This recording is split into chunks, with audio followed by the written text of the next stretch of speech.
وأصدق الصادقين وقوله الحق. بسم الله الرحمن الرحيم. أولئك ما يكون في بطونهم إلا النار ولا يكلمهم الله يوم القيامة ولا يزكيهم ولهم عذاب أليم. صلوات. صل على آل محمد وعجل تو کے خداوند متعال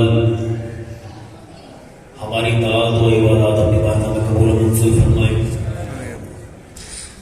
تمام احباب کا اس مقدس مقام پر چل کے ہم اپنی بارگاہ میں قبول و منظور فرمائے اور اسی فرشی عزا کے صدقے میں ہمیں ماہ مبارک اور رمضان سے زیادہ مستفید ہونے کی توفیق عطا فرمائے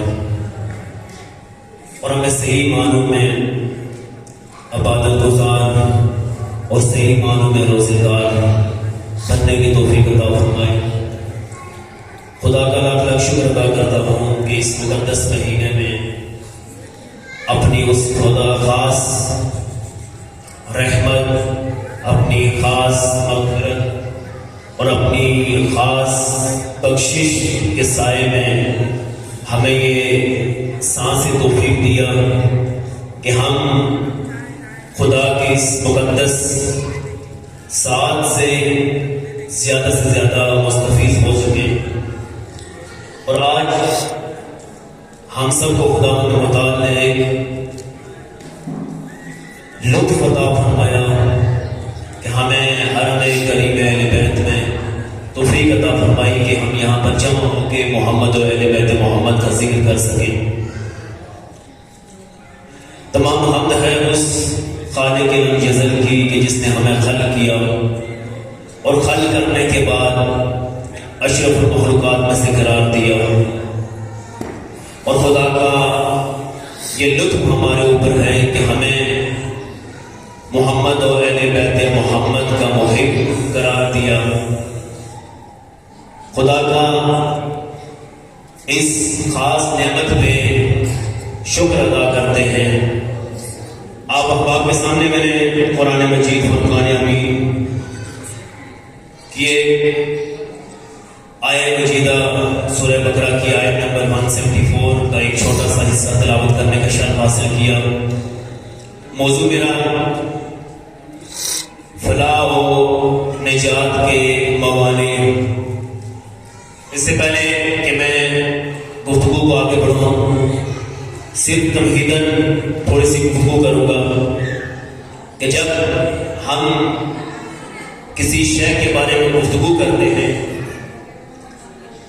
تو سب سے پہلے اس شے کی تعریف ضروری ہوتی ہے. اب خود لفظ فلاح اور نجات یا کامیابی اس کی کیا تعریف ہوگی؟ پہلے ہم اس کی تعریف کی طرف چلتے ہیں اور اس کے بعد کون سی چیزیں اس راستے میں رکاوٹ بنتی ہیں. اہل لغت نے فلاح اور نجات کی یہ تعریف کی ہے. فلاح یعنی کسی شے میں شکاف ڈالنا، جس کی خوبصورت مثال اہل لغت نے پیش کی کہ ایک احسان کہ جب چاہتا ہے اسے فلاح حاصل ہو تو وہ پہلے زمین میں شکاف ڈالتا ہے. توجہ ہے نا میری طرف؟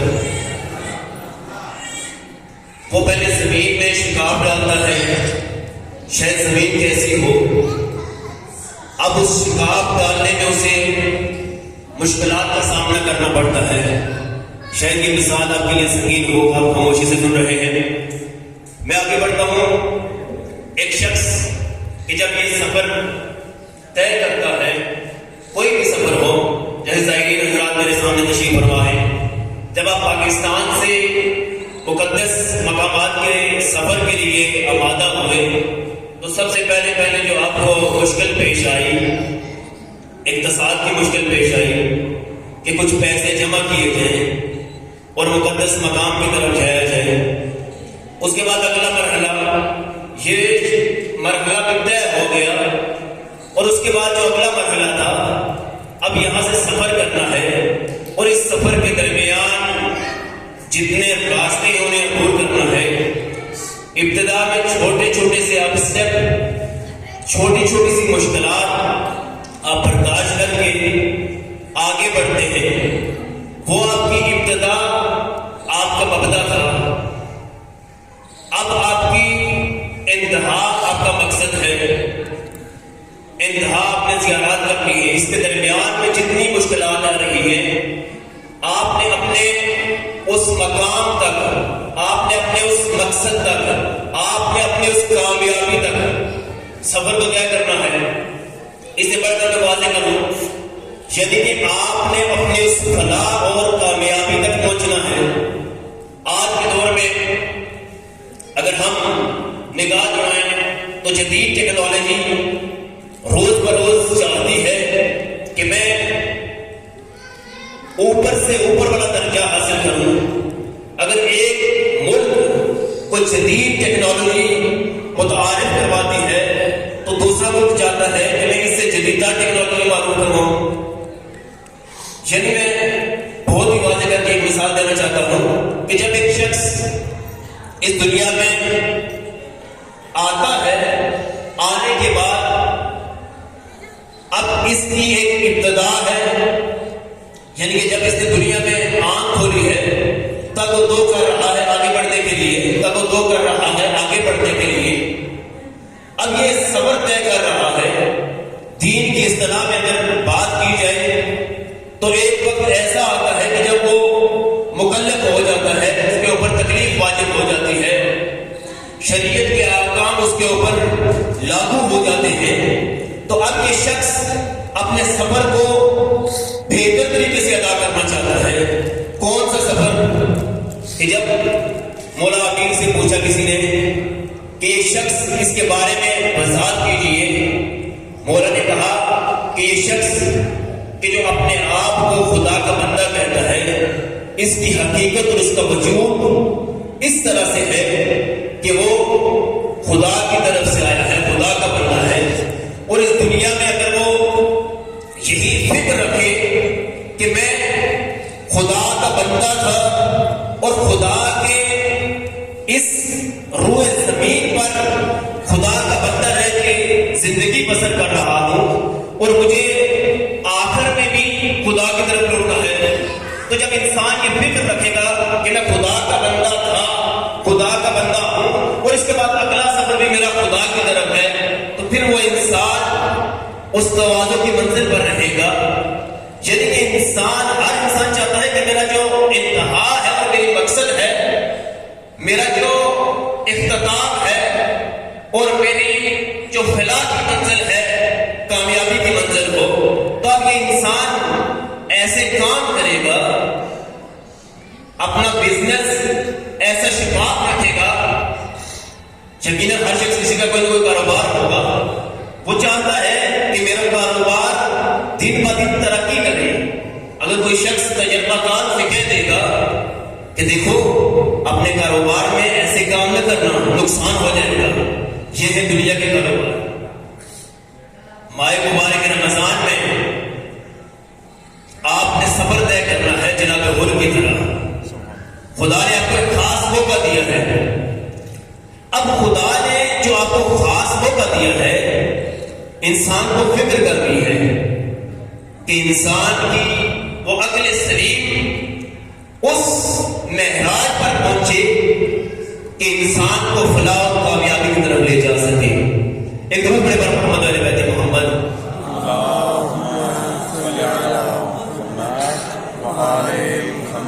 عرض کر رہا تھا کہ خود اس آیت کی طرف میں بڑھوں گا اس سے قبل کہ انسان جب سے مکلف ہوتا ہے اس وقت سے لے کے اپنی آخری آنکھ بند کرنے تک جتنے اعمال انجام دے رہا ہے، اس سے اس اعمال کے بارے میں پوچھا جائے گا. جیسے قرآن پاک کی مشہور آئے جو بچے بچے کو یاد ہے, وَمَن يَعْمَلْ مِثْقَالَ ذَرَّةٍ خَيْرًا يَرَهُ وَمَن يَعْمَلْ مِثْقَالَ ذَرَّةٍ شَرًّا يَرَهُ, کہ اگر یہ شخص ذرہ برابر بھی خیر کا عمل انجام دیتا ہے تو اسے اس کا اجر ملے گا. اگر یہ انسان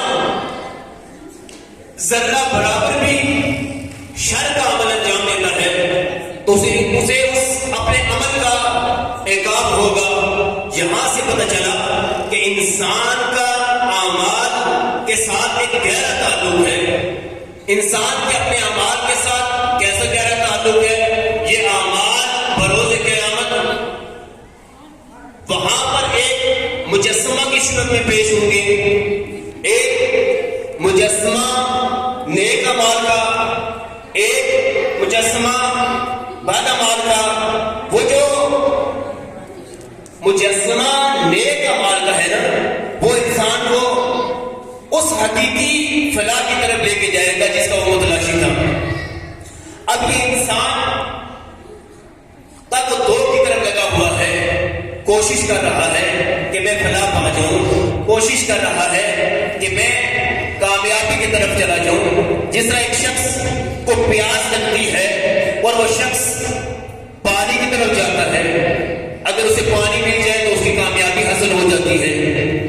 اگر وہ پانی تک پہنچنے میں مشکلات کو برداشت کرتا ہے تو وہ مشکلات کے بعد جو اسے ثمرہ حاصل ہوتا ہے اس کا اپنا لطف ہوتا ہے.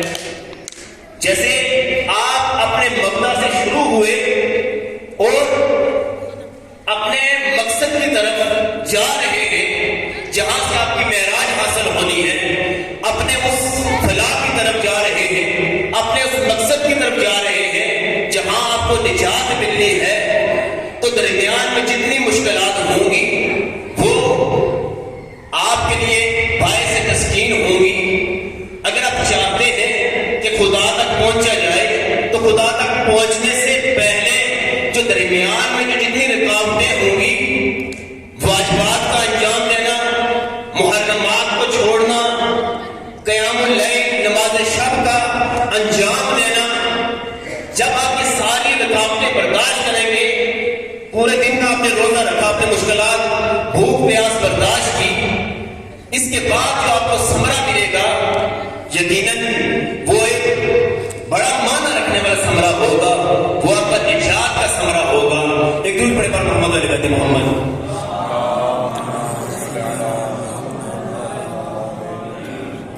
یہاں تک واضح ہو گیا کہ انسان کا جو بھی عمل ہے, خواہ خیر کا عمل ہو خواہ شر کا عمل ہو, انسان کو اس کا جواب دینا پڑے گا.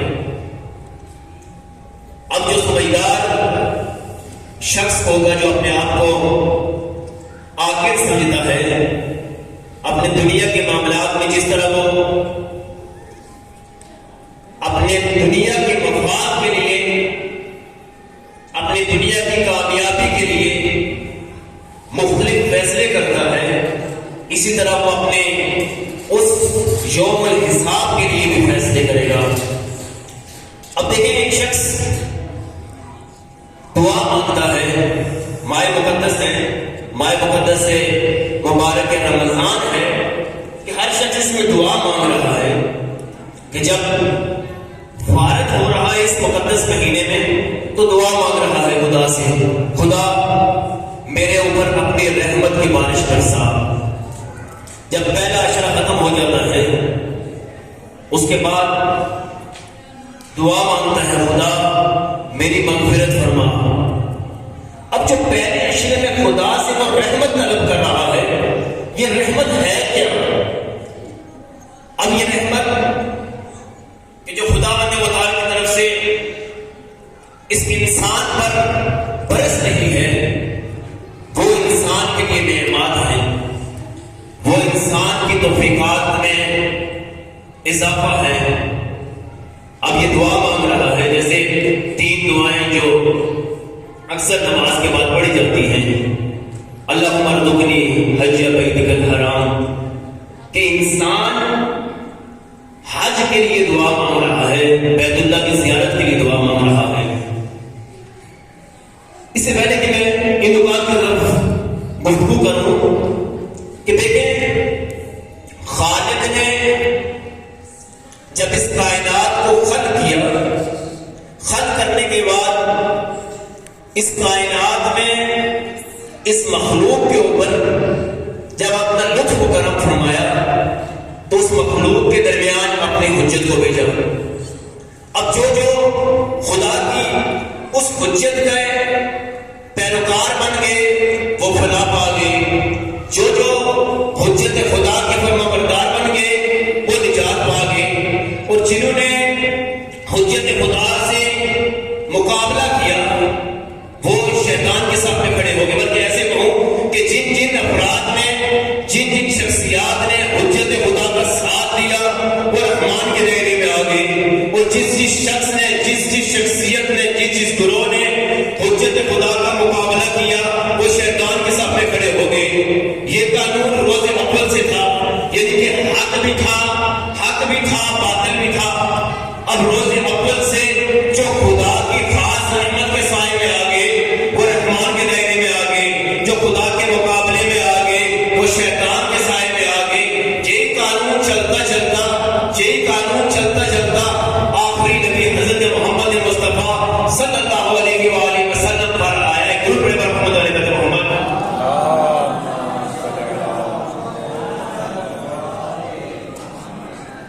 یہی قانون حضرت آدم سے چلا کہ جو شخص جس نے حضرت آدم کی سب کو متحد کیا وہ رحمانیت کے دائرے میں آ گیا، اور جس نے حضرت آدم سے مخالفت کی وہ شیطانیت کے دائرے میں آ گیا۔ یہ سلسلہ انبیاء کا چلتا رہا، وحی بھی آتی رہی، عیسائی میں وحی بھی آتا رہا۔ جب یہ سلسلہ آگے بڑھتا رہا ایک وقت ایسا آیا کہ خاتم المرسلین اس دنیا میں تشریف فرما ہو چکے تھے۔ جب خاتم المرسلین اس دنیا میں تشریف فرما ہو چکے اس دن شیطان نے چیخ بلند کی، یوم مبعث کو شیطان نے چیخ بلند کی، کیونکہ وہ انتہا کی منزل تھی۔ اب ایسا مقام آیا کہ جہاں پہ شیطان بھی چیخ بلند کر رہا ہے، کیونکہ یہاں پر خدا کی حجت نبوت کا سلسلہ تمام ہو رہا ہے۔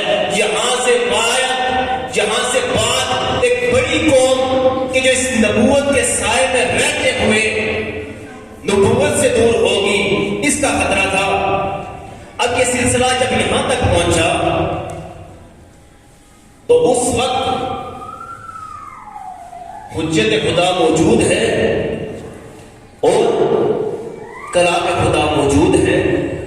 اب جو شخص حجت خدا کے ساتھ متمسک ہو گیا وہ فلاح پا گیا۔ کیوں کہتے ہیں کہ جنہوں نے حقیقی محمد مصطفیٰ کی پیروی کی، کیونکہ اس خدا تک وصل ہونے کے لیے درمیان میں وسیلے کی ضرورت ہے۔ اب حجت خدا خواہ نبی ہو یا معصوم ہو، جب وہ ایک امت کے درمیان میں موجود ہے، لوگ حجت خدا کے ساتھ متمسک ہو رہے ہیں خدا تک پہنچنے کے لیے۔ لوگ حجت خدا تک متمسک کا دروازہ بنا کے اس کے بعد خدا تک متصل ہو رہے ہیں۔ اب مشکل یہاں سے پیدا ہوئی کہ جب رسول خدا اس دنیا سے جا رہے ہیں، اب خدا کا وہ قانون کہ حجت خدا اس دنیا پر موجود ہے، اسے تبدیل نہیں ہو سکتا۔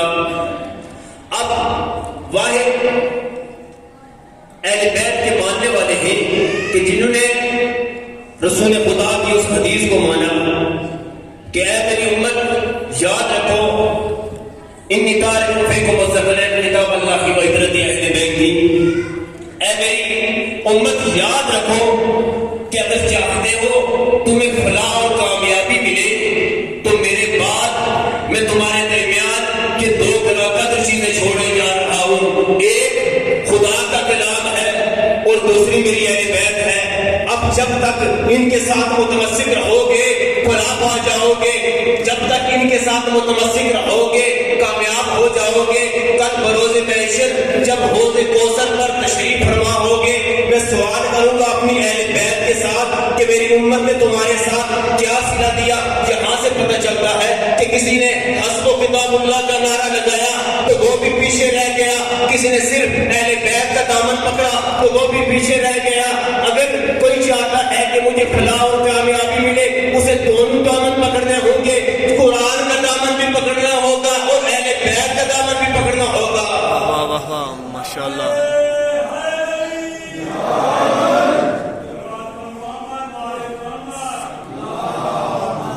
صلی علی محمد وآل محمد وعجل ولی۔ میرے پاس وقت بہت کم ہے، عرض کر رہا تھا کہ دیکھیں یعنی خدا کے درمیان اور مخلوق کے درمیان اگر کوئی چیز وسیلہ ہے، کوئی سیڑھی ہے تو وہ حجت خدا کی سیڑھی ہے۔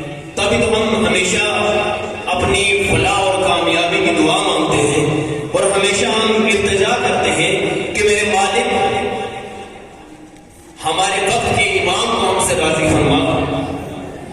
یقیناً ابھی شب قدر گزری ہے، ہر شخص اپنی کامیابی کے لیے دعا مانگ رہا ہے۔ وہ جو پہلا عشرہ گزرا تھا رحمت کا عشرہ، اس میں انسان خدا کی خاص رحمت کے لیے دعا مانگ رہا ہے۔ وہ خاص رحمت کون سی ہے؟ ان میں سے خاص رحمت کہ انسان وہ دعا مانگ رہا ہے کہ مجھے توفیق عطا فرما، حج بیت اللہ کی توفیق عطا فرما۔ اب حج بیت اللہ کی توفیق کہ جو انسان حج بیت اللہ کی توفیق مانگ رہا ہے کہ وہاں پر جب جائے گا حج بیت اللہ کرنے کے لیے تو وہاں پر جو اعمال انجام دے گا تو وہاں پر وقت کے امام سے ملاقات ہوگی۔ اب اس کے بعد انسان دعا مانگتا ہے کہ خدا مجھے توفیق عطا فرما شب قدر کی، کیونکہ شب قدر میں ملائک اور روح کا نزول ہوتا ہے اور وہ ان کا نزول معصوم پر ہوتا ہے اور وہ معصوم حجت خدا ہے، امام زمان ہے۔ یعنی کہ انسان یہ دعا مانگ رہا ہے کہ خدا مجھے ایمان تک پہنچا، مجھے ایمان سے متمسک کر۔ اب ایک انسان حج بیت اللہ، کیونکہ حج بیت اللہ جب انسان کو نصیب ہوتا ہے اس وقت انسان مستغنی ہو چکا ہوتا ہے، اس وقت انسان غنی ہو چکا ہوتا ہے۔ یعنی کہ حج کس شخص پہ فرض ہوتا ہے کہ جو شخص اس کے پاس اتنی استطاعت ہو کہ وہ اپنا خرچہ چلا سکتا ہو اور اس کے پاس اتنا بجٹ ہو کہ وہ جائے اور حج کے امور بھی انجام دے، اخراجات انجام دے اپنے، اور اس کے بعد واپس لوٹ کر اپنے گھر بھی آئے۔ اب یہ شخص اتنی استطاعت رکھتا ہے کہ مال اپنا جو خدا نے اس کو مال دیا ہے اس مال کو پاک بھی کر سکتا ہے، اس مال کو دوسروں تک پہنچا سکتا ہے، اس مال کو رائے خدا میں خرچ کر سکتا ہے۔ اسی آیت کا جو حصہ جو میں نے تلاوت کیا کہ ان کی جو شکل ہے وہ آگ سے بھری جا رہی ہے، سورہ بقرہ کی آیت نمبر 174۔ اب سوال پیدا ہوتا ہے کہ انسان جو کھانا کھا رہا ہے یہ کھانا آگ بن رہا ہے، قرآن تو کہہ رہا ہے کہ جو وہ کھا رہے ہیں وہ آگ بن رہا ہے۔ اسی کے ساتھ ہی اس سے مرتبط آیت سورہ نساء کی آیت نمبر 10 کہ جس میں ارشاد رب العزت ہوتا ہے وفی بطونہم وفی بطونہم النار، کہ وہ ان کے پیٹ میں آگ ہے۔ یعنی کہ جو شخص چاہتا ہے کہ میں حج بیت اللہ کے لیے جاؤں، خانہ خدا کی زیارت کروں تاکہ مجھے امام کی زیارت نصیب ہو سکے، جو شخص چاہتا ہے کہ میں شب قدر کو طلب کروں کہ میرا امام مجھ سے راضی ہو سکے، خبردار امام اس کل میں ہرگز نہیں آئیں گے کہ جس میں آگ موجود ہو، کیونکہ حجت خدا کا جو نجات اور فلاح میں موانع بنتی ہیں، رکاوٹ بنتی ہیں. ایک گناہ اور دوسرا حجت خدا سے دوری. ایک گناہ اور دوسرا اہل بیت سے دوری.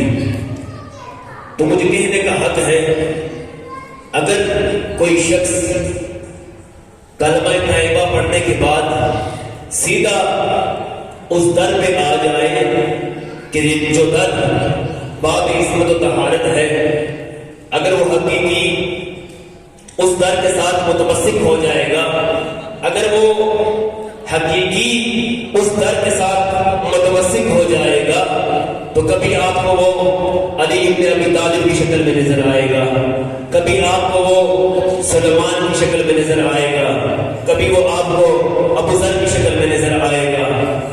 اگر کوئی شخص حقیقی در کے ساتھ متمسک ہو تو وہ کبھی بھی گناہ کی طرف مائل نہیں ہوگا. اب اس سے بڑھ کے گناہ کی بہت ساری اقسام ہے.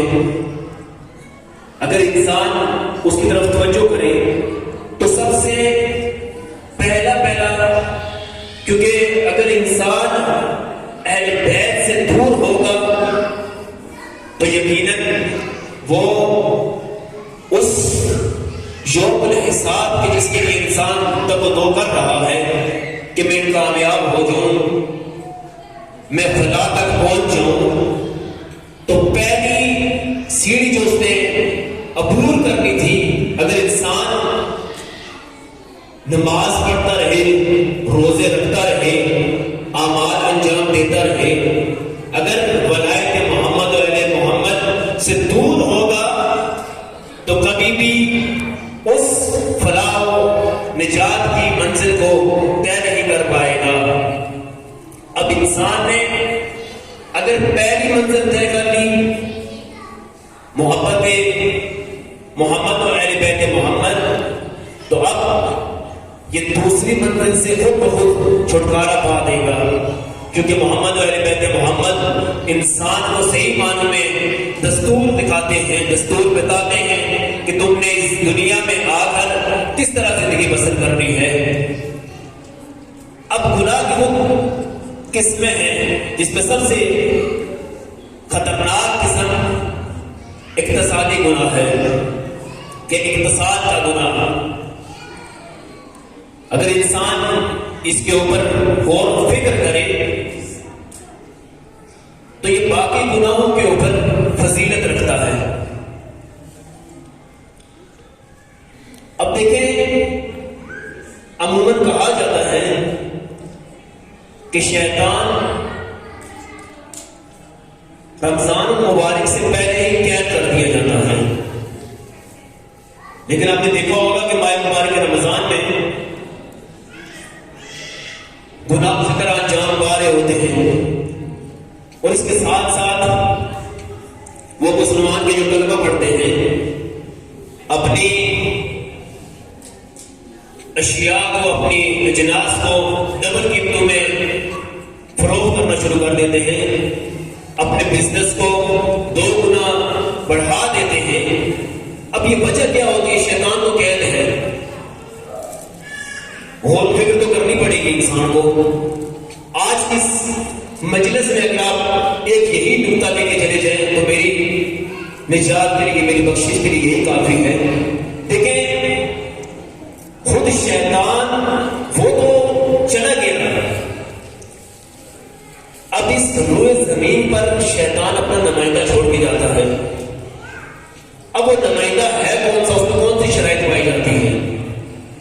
خود شیطان کہتا ہے کہ میں کب اس انسان کے اوپر سے ہاتھ اٹھا دوں. تعجب کی بات ہے، آپ کے ذہن میں سوال آ گیا ہوگا کہ شیطان بھی بندے کے سر سے ہاتھ اٹھا دیتا ہے، اس کی کمر کے پیچھے سے ہاتھ اٹھا دیتا ہے. ہاں، شیطان ایک ایسے موقع پر ہاتھ انسان کی کمر کے پیچھے سے اٹھا دیتا ہے کہ جب انسان تکبر کا شکار ہو جاتا ہے، جب انسان خود پسندی کا شکار ہو جاتا ہے کہ ہر شے کو اپنے لیے پسند کرتا ہے اور مغرور ہو جاتا ہے، اس وقت شیطان کہتا ہے اب یہ میرا نمائندہ ہو گیا ہے، اب یہ غرور میں مگن ہو چکا ہے، اب مجھے ضرورت نہیں کہ میں اس پہ مدد کروں، اب یہ خود ہی میرا ایک نمائندہ بن گیا ہے، اب یہ جائے گا طرح طرح کے لوگوں کو اپنے راستے سے ہٹائے گا، اب یہ طرح طرح کے لوگوں کو گمراہی کی طرف لے جائے گا۔ یعنی کہ اقتصاد، اگر انسان اپنے اقتصاد کو کلیئر کر لے تو انسان بہت سارے حرام سے بچ جاتا ہے۔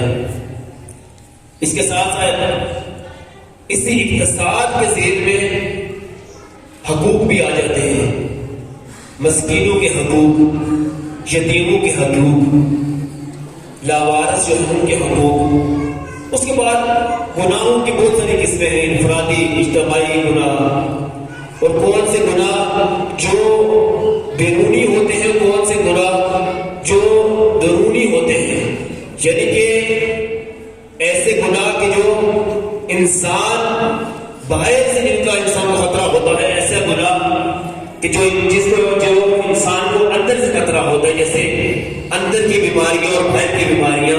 یہاں پہ ایک بات کلیئر کرتا چلوں کہ جب بھی آپ کسی ڈاکٹر کے پاس جاتے ہیں، کوئی نہ کوئی وجہ ہوگی آپ ڈاکٹر کے پاس جاتے ہیں، کوئی نہ کوئی جسمانی بیماری ہوگی کہ آپ ڈاکٹر کے پاس جاتے ہیں۔ اپنے دل کے علاج کے لیے آپ ہارٹ اسپیشلسٹ کے پاس چلے جاتے ہیں۔ آیا آپ نے سوچا ہے کہ میں اپنے جسم کا علاج تو کر رہا ہوں، لیکن آیا میں اپنے اس نفس کا علاج کر رہا ہوں یا نہیں کر رہا؟ اکثر ہمارے معاشرے میں لائق ہو چکا ہے کہ جسمانی بیماریوں کے مقابلے میں کون سی بیماریاں ہیں؟ روحانی بیماریاں۔ لیکن یہ جملہ اس کی اصلاح ہونی چاہیے۔ روح جو امر ربی ہے، روح کا نبی ہے، جو معصوم ہے، وہ کبھی مریض نہیں ہو سکتی۔ اگر آپ نے کریکشن کرنی ہے، اب اگر آپ نے اصلاح کرنی ہے تو آپ نے نفس کی اصلاح کرنی ہے۔ مزید علماء اور طلاب تشریف فرما ہے، آپ اس کی تحقیق بھی کریں گے کہ یعنی کہ جسمانی بیماریاں اس کے مقابلے میں نفسانی بیماریاں ہیں، وہ بیمار نہیں ہوتی۔ ایک درود پڑھے پاک محمد علیہ بیت محمد۔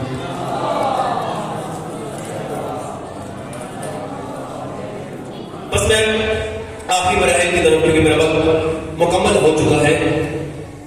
دیکھیں، اب انسان کو فلاح و نجات عطا کرنی ہے، کس شخصیت نے عطا کرنی ہے کہ جو خدا سے سب سے زیادہ قریب ہو۔ اور خدا سے سب سے زیادہ کون قریب ہو سکتا ہے؟ اب پاک پیغمبر کے دور میں اگر کوئی شخص چاہتا تھا کہ میں خدا کے نزدیک ہوں، اگر کوئی شخص چاہتا تھا کہ میں خدا کے در تک پہنچوں، تو وہ نزدیک ہوتا تھا، حجت خدا کے رسول اکرم کے در کے نزدیک ہوتا تھا۔ اب پاک پیغمبر اسے بتاتے تھے تمہارے اندر بغض کی بیماری ہے، اسے دور کرو، تمہارے اندر حسد کی بیماری ہے، تم اسے دور کرو، تمہارے اندر اس سلطنت کی بیماری ہے، تم اسے دور کرو، تمہارے اندر وہ کفر کی بیماری ہے، تم اسے دور کرو، تمہارے اندر وہ کرسی کی بیماری ہے، تم اسے دور کرو۔ اب جب پاک پیغمبر اس دنیا سے جا رہے ہیں، اب پاک پیغمبر کی صف میں، وہی پاک پیغمبر کی محفل میں، پاک پیغمبر کی اس محفل میں، پاک پیغمبر کی صف جو ہے اس صف میں مومنین ہے، فلاح یافتہ ہے۔ اب پاک پیغمبر کی اس محفل میں بیٹھنے والے وہ فلاح یافتہ بھی ہیں اور وہ کسی نہ کسی لالچ میں بھی موجود ہیں۔ اب ان کے اندر وہ مریضیاں اور بیماریاں پائی جا رہی ہیں۔ اب پاک پیغمبر کی اس محفل میں، بلکہ میں جملہ اس طرح بیان کروں کہ پاک پیغمبر کی اس محفل میں مومنین بھی موجود ہیں، پاک پیغمبر کی اس محفل میں منافقین بھی موجود ہیں، کیونکہ سورہ برات بھی تو نازل ہو رہی ہے، کیونکہ سورہ منافقون بھی نازل ہو رہی ہے، اور اس کے ساتھ دوسری انعامات والی آیات بھی نازل ہو رہی ہے۔ وہاں پر ہمیں مصداق کو ڈھونڈنے پڑیں گے، ہمیں توجہ تو کرنی پڑے گی۔ اب اس محفل میں منافق بھی موجود ہیں، اس محفل میں مومن بھی موجود ہیں۔ یہی سلسلہ پاک پیغمبر کی رحلت کے بعد آگے بڑھتا ہے۔ دو چہرے سامنے آتے ہیں، سامنا کرتے ہیں اسلام کا۔ وہ دو چہرے کون سے ہیں؟ ایک مومن کا چہرہ ہے، ایک منافق کا چہرہ ہے۔ حجت خدا اس دور میں ایسی جنگ کرتے ہیں، ایسی جنگ کرتے ہیں، کیونکہ پاک پیغمبر کو قانون کو بتا چکے ہیں کہ جو میرے بعد علی کا دوست ہوگا وہ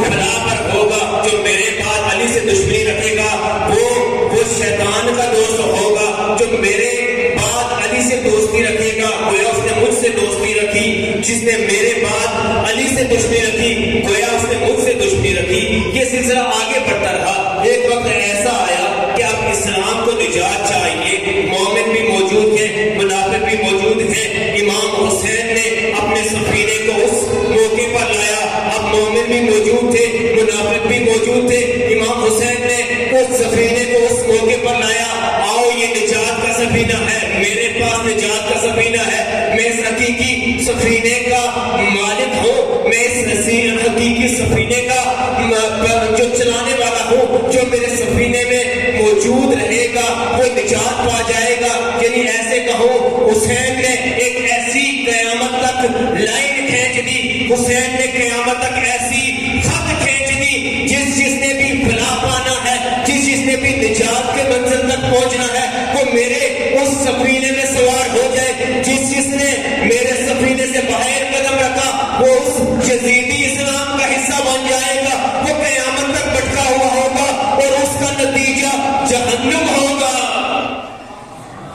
صلوات بھیجا محمد علیہ بیت محمد.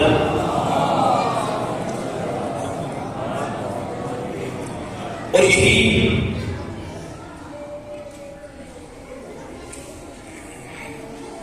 ایک عظیم امر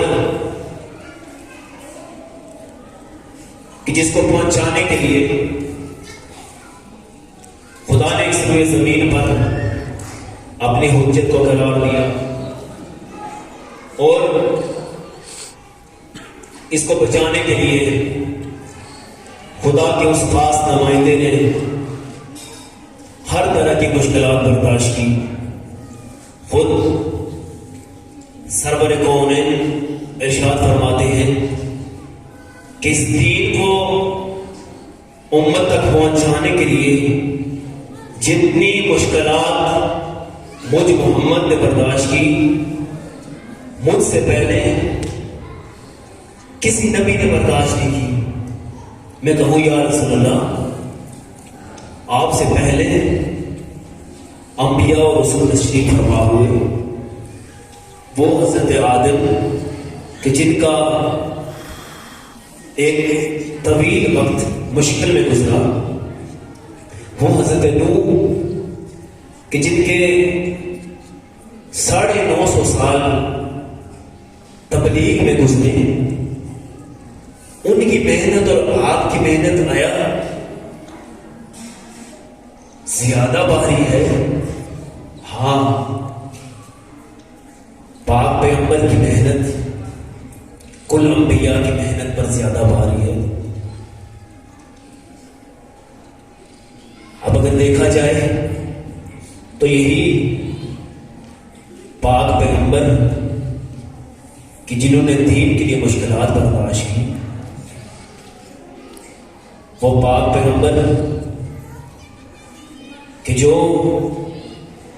لوگوں کی مختلف طرح کے طعنے برداشت کرتے رہے,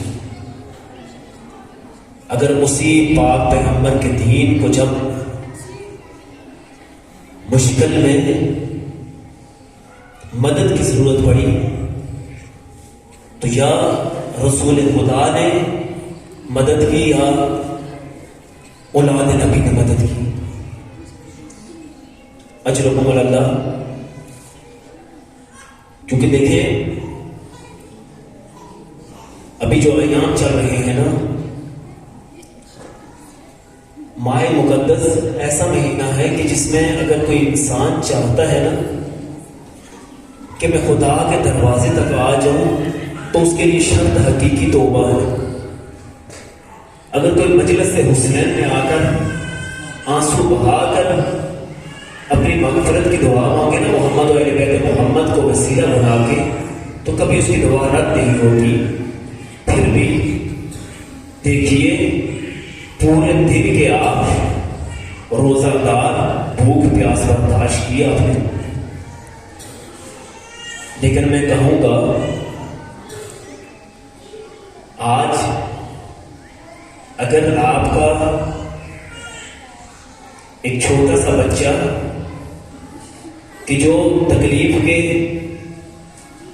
اس مراحل میں داخل ہوا ہو تو والدین بار بار پوچھتے ہیں بیٹا تمہیں پیاس تو نہیں لگی, بیٹا تمہیں بھوک تو نہیں لگی, بیٹا آؤ تمہیں سہارا دیتے ہیں. آپ کے بابا نے بھی تو روزہ رکھا ہوا ہے نا. لیکن اسلام ایک ایسے مقام پر پہنچا کہ جب اسلام کو خون کی ضرورت پڑی، جب اسلام کو جان کی ضرورت پڑی، تو اولاد علی نے اپنی جان دی. کس مقام پر؟ آئیے، کیونکہ روزے دار ہیں آپ اس کو زیادہ در کر سکتے ہیں، بھوک اور پیاس کو آپ زیادہ در کر سکتے ہیں. آئیے کربلا کے میدان میں چلتے ہیں. ایک ایسا وقت آیا 10 محرم کا دن کہ جب اصحاب بھی مارے گئے نا، جب بنی ہاشم کے جوان بھی مارے گئے نا، تو اس وقت سید الشہداء میدان میں تنہا کھڑے ہو کر کبھی دائیں دیکھتے ہیں، کبھی بائیں دیکھتے ہیں، اور صدا بلند کرتے ہیں، این این حبیب، این این مسلم ابن اوسجہ، این این اخی العباس. اس وقت میرے مولا کہتے ہیں دیکھو، نہ میرے بلانے میں کوئی شک ہے اور نہ تیرے مخلص پن ہونے میں کوئی شک ہے، لیکن تم ایسی جگہ چلے گئے ہو کہ جہاں سے کبھی کوئی واپس نہیں آیا. اجرکم اللہ، خدا آپ کو اس غم کے علاوہ کوئی غم نہ دے. حاضردارو، جب میرے مولا صدا بلند کرتے ہیں، کوئی ہے جو مجھ غریب کی مدد کرے، کلمہ کو کس طرح مدد کرتے ہیں. اور جس ظالم کے پاس تیر ہوتا ہے وہ تیر سے مدد کرتا ہے، جس ظالم کے پاس پتھر ہوتا ہے وہ پتھر سے مدد کرتا ہے، اور جس ظالم کے پاس نیزہ ہوتا ہے وہ نیزے سے اجر رسالت ادا کرتا ہے، اور جس ظالم کے پاس کچھ نہیں ہوتا وہ کربلا کی گرم ریت اٹھا کر میرے مولا کے زخموں پر ڈالتا ہے. وہ ظالم صدائیں بلند کرتے ہیں، آؤ بدر و احد کے بدلے لے لو، اجرکم اللہ. خدا کو اس غم کے علاوہ کوئی غم نہ دے. یقیناً آپ کو بھوک اور پیاس محسوس تو ہوئی ہوگی نا. آئیے کربلا میں اس ننھے شہید سے پوچھتے ہیں. اجرکم اللہ. آپ کی آواز بلند ہوئی، خدا کو اس غم کے علاوہ کوئی غم نہ دے. حاضردار کربلا کا وہ ننھا شہید کہ جو کربلا میں ایک بار نہیں 2 بار شہید ہوا ہے. خدا آپ کو اس غم کے علاوہ کوئی غم نہ دے. جو بے اولاد ہے ان کی اولاد کے لیے دعا ضرور کیجیے گا. باب الحوائج کا تذکرہ. کون سا شہید کہ جو گیا میدان میں تو پانی کی غرض سے تھا، لیکن مسلمانوں نے پانی کی جگہ ایسا تیر برسایا کہ جو انسانوں پر نہیں بلکہ حیوانوں پر چلایا جاتا تھا.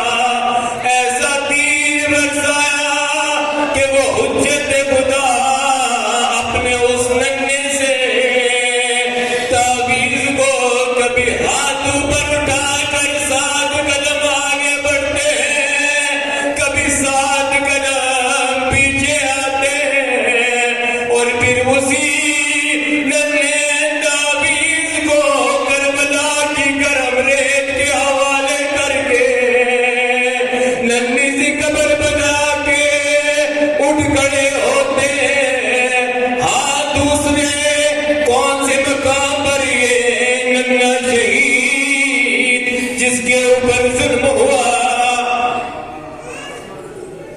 جب روز